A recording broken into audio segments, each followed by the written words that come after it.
আসসালামু আলাইকুম। I news বাংলার আন্তর্জাতিক সংবাদে স্বাগতম। এই ভিডিওতে একটি লাইক দিন এবং আপনি কোন জেলা থেকে দেখছেন সেটি কমেন্টসে জানিয়ে দিন। ওয়াশিংটন যদি ইরানের ভূখণ্ডে হামলা চালায় তাহলে এই অঞ্চলে থাকা যুক্তরাষ্ট্রের ঘাঁটিগুলোতে পাল্টা হামলা চালাবে ইরান। কাতার ভিত্তিক সংবাদ মাধ্যম আল জাজিরা নেটওয়ার্ককে দেয়া এক সাক্ষাৎকারে এই হুমকি দিয়েছেন ইরানের পররাষ্ট্রমন্ত্রী আব্বাস আরাকচি। তিনি বলছেন, ওয়াশিংটন আমাদের ওপর হামলা চালালে আমেরিকার মূল ভূখণ্ডে পাল্টা হামলা চালানোর কোনো সম্ভাবনা নেই, তবে আমরা এই অঞ্চলে তাদের ঘাঁটিগুলোতে হামলা চালাবো। আল জাজিরাকে দেয়া সাক্ষাৎকারের কিছু অংশ তার সরকারি টেলিগ্রাম চ্যানেলে প্রকাশ করা হয়। সাক্ষাৎকারে পারমাণবিক সমৃদ্ধকরণ নিয়ে যুক্তরাষ্ট্রের সঙ্গে স্বস্তিজনক চুক্তিতে ইরান প্রস্তুত বলে জানান আরাকচি। তিনি বলেন, পারমাণবিক সমৃদ্ধকরণ তেহরানের একটি অবিচ্ছেদ্য অধিকার, তবে এ বিষয়ে যুক্তরাষ্ট্রের সঙ্গে একটি স্বস্তিজনক চুক্তিতে পৌঁছাতে তিনি প্রস্তুত রয়েছেন। আরাকচি বলেন, পারমাণবিক সমৃদ্ধকরণ আমাদের অখণ্ড অধিকার এবং এটি চালু থাকতে হবে। বোমা বর্ষণ করেও তারা আমাদের সক্ষমতা ধ্বংস করতে পারেনি। আমরা সমৃদ্ধকরণ নিয়ে স্বস্তিজনক চুক্তিতে পৌঁছাতে প্রস্তুত। ইরানের এই পররাষ্ট্রমন্ত্রী বলেন, যুক্তরাষ্ট্রের সঙ্গে পরবর্তী দফার আলোচনার বিষয়ে এখনও কোনো তারিখ নির্ধারিত হয়নি, তবে আলোচনা শিগগিরই হওয়া উচিত বলে উভয় পক্ষ একমত হয়। আরাকচি বলছেন, বর্তমানে দ্বিতীয় দফা আলোচনার জন্য কোনো নির্দিষ্ট সময় চূড়ান্ত হয়নি, তবে তেহরান এবং ওয়াশিংটন মনে করে এই আলোচনা শিগগিরই অনুষ্ঠিত হওয়া উচিত। যুক্তরাষ্ট্রের সঙ্গে আলোচনায় তেহরানের ক্ষেপণাস্ত্র কর্মসূচি কখনোই আলোচনাযোগ্য নয় বলেও সতর্ক করে দিয়েছেন ইরানের পররাষ্ট্রমন্ত্রী। তিনি বলেন, ক্ষেপণাস্ত্র কর্মসূচি কখনোই আলোচনাযোগ্য নয়, কারণ এটি আমাদের প্রতিরক্ষার বিষয়। শুক্রবার ওমানের রাজধানী মাস্কোটে ইরান এবং যুক্তরাষ্ট্রের প্রতিনিধিদের মাঝে পরোক্ষ সংলাপ অনুষ্ঠিত হয়। বৈঠকে ইরানের সঙ্গে খুবই ভালো আলোচনা হয়েছে বলে মন্তব্য করেছেন যুক্তরাষ্ট্রের প্রেসিডেন্ট ডোনাল্ড ট্রাম্প।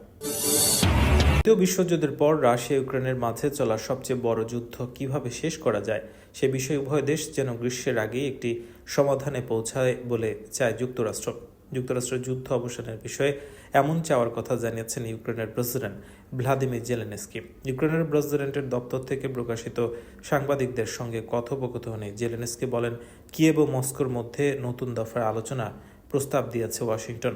এই আলোচনা এক সপ্তাহের মধ্যে মিয়ামিতে অনুষ্ঠিত হওয়ার কথা রয়েছে এবং কিয়েভ এতে সম্মত। ইউক্রেনের প্রেসিডেন্ট বলেন, আমেরিকানরা প্রস্তাব দিচ্ছে গ্রীষ্ম শুরু হওয়ার আগেই উভয় পক্ষ যেন যুদ্ধ শেষ করে। তারা সম্ভবত এই সময়সূচি মানতে চাপ সৃষ্টি করবে। মধ্যবর্তী কংগ্রেস নির্বাচন তাদের কাছে অবশ্যই বেশি গুরুত্বপূর্ণ। আমরা নির্বোধ না হই, আর তারা বলছে জুনের মধ্যেই সবকিছু শেষ করতে চায়। জেলেনস্কি বলেন, ইউক্রেন একটি পর্যায়ভিত্তিক পরিকল্পনার প্রস্তাব করেছিল, তবে এ বিষয়ে বিস্তারিত কোনো তথ্য জানা যায়নি। আবুধাবিতে যুক্তরাষ্ট্রের মধ্যস্থতায় অনুষ্ঠিত এই 2 দিনের শান্তি আলোচনায় বড় কোনো অগ্রগতি না হলেও উভয় পক্ষ 157 জন করে যুদ্ধবন্দী বিনিময়ে সম্মত হয়। 5 মাসের বিরতির পর দুদেশের মাঝে ওই বন্দী বিনিময় আবার শুরু হচ্ছে। জেলেনস্কি বলছেন, যুদ্ধবন্দী বিনিময় প্রক্রিয়া অব্যাহত থাকবে। ইউক্রেনের এই প্রেসিডেন্ট বলেন, সম্ভাব্য যুদ্ধবিরতি কিভাবে নজরদারি করা হবে সে বিষয়ে সামরিক দখলগুলো বিস্তারিতভাবে কারিগরি বিভিন্ন দিক নিয়ে আলোচনা করছে।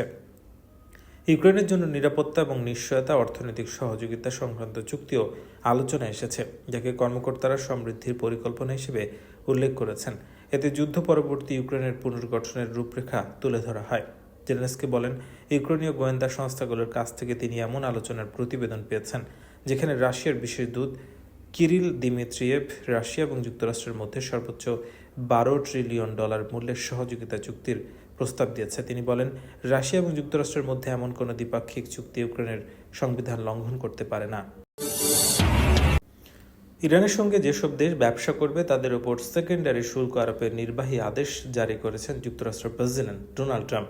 দেশটির স্থানীয় সময়ে এ আদেশে স্বাক্ষর করেন তিনি, তবে শুল্ক আরোপ শুরুর ঘোষণা দেননি ট্রাম্প। গতকাল ইরানের প্রতিনিধিদের সঙ্গে বৈঠক করে মার্কিন প্রতিনিধিরা আলোচনার দিনই তিনি নির্বাহী আদেশে স্বাক্ষর করলেন। কার্যকর হলে দেশগুলোর উপর কত শতাংশ শুল্ক আরোপ হবে সেটি স্পষ্ট করেননি তিনি, তবে সংখ্যাটি 25% হতে পারে। ট্রাম্পের আদেশে বলা হয়, ইরান থেকে প্রত্যক্ষ এবং পরোক্ষভাবে পণ্য এবং সেবা কেনা, আমদানি করা কিংবা সংগ্রহ করা যে কোনো দেশের পণ্যের উপর মার্কিন যুক্তরাষ্ট্র আমদানি শুল্ক এবং নিষেধাজ্ঞা আরোপ করতে পারে। আদেশ জারির পর কোনো দেশ ইরানের সঙ্গে ব্যবসা করছে কিনা সেটি দেখতে পররাষ্ট্র মন্ত্রণালয়কে দায়িত্ব দিয়েছেন তিনি। ট্রাম্প বলছেন, বাণিজ্য সচিব যখন নিশ্চিত হবেন যে কোনো দেশ সরাসরি বা অন্য কোনো উপায়ে ইরান থেকে পণ্য বা সেবা কেনাকাটা আমদানি করছে, তখন তিনি তার এই সিদ্ধান্তের কথা এবং এর সাথে সম্পর্কিত সকল তথ্য পররাষ্ট্রমন্ত্রীকে জানাবেন। জনসন্ত্রাসী জেফ্রি অ্যাপস্টাইন দখলদার ইসরায়েলের গোয়েন্দা সংস্থা মোসাদের প্রশিক্ষণপ্রাপ্ত এজেন্ট ছিলেন বলে সূত্রের বরাত এক নথিতে জানিয়েছে যুক্তরাষ্ট্রের গোয়েন্দা সংস্থা এফবিআই। সাবেক ইসরায়েলি প্রধানমন্ত্রী ইহুদ বারাকের অধীনে তাকে প্রশিক্ষণ দেয় মোসাদ। সংবাদ মাধ্যম মিডল ইস্ট আই এক প্রতিবেদনে জানিয়েছে, এফবিআইয়ের 2020 সালের একটি নথিতে অ্যাপস্টাইনের মোসাদের এজেন্ট হওয়ার বিষয়টি উল্লেখ আছে। নথিটি অ্যাপস্টাইন ফাইলের সঙ্গে গত সপ্তাহে প্রকাশ করা হয়। এফবিআই ওই নথিটিকে গোপনীয় মানবীয় সূত্র প্রতিবেদন হিসেবে উল্লেখ করেছে। নথিতে যুক্তরাষ্ট্রের নির্বাচনী প্রক্রিয়ার উপর অনুপযুক্ত দেশীয় এবং বিদেশি প্রভাব সম্পর্কে গোয়েন্দা তথ্য রয়েছে। তবে ওই সূত্রটি এগুলোর বাইরে অন্য আর কোনো কথা বলছেন, যেগুলো এ নথিতে লিপিবদ্ধ করা হয়েছে।